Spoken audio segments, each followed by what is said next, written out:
மக்களே, இன்னைக்கு டிஃபன் என்னன்னு பார்க்கலாமா? மசாலா பூரி ரெடி ஆயிடுச்சு, வாங்க சாப்பிடலாம்.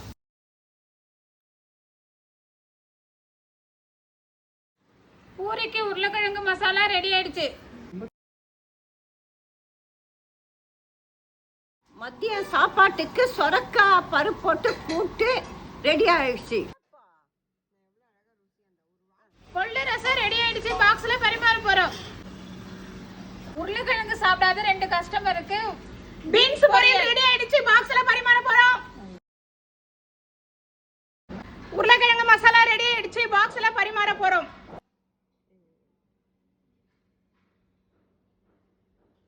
சாம்பார் ரெடி ஆயிடுச்சு, சுவையாக உள்ளது, சாப்பிட்டு பாருங்கள். நாங்கள் பாக்ஸ்ல பரிமாற போறோம். சுவையான மத்தி மீன் குழம்பு ரெடி ஆயிடுச்சு, அது நல்ல மத்தி மீன் குழம்பு ரெடி ஆயிருக்கு, பாக்ஸ்ல பரிமாற போறோம். அம்மா கையில மீன் குழம்பு சாப்பிடணும்னு ஆசைப்படுறீங்களா? நீங்க ரொம்ப மிஸ் பண்றேன்னு சொல்றீங்களா? எங்களுக்கு ஆர்டர் பண்ணுங்க, நாங்க அம்மா மாதிரி இருந்து நாங்க சட்டியில செஞ்சு தரோம் நாங்க மீன் குழம்பு.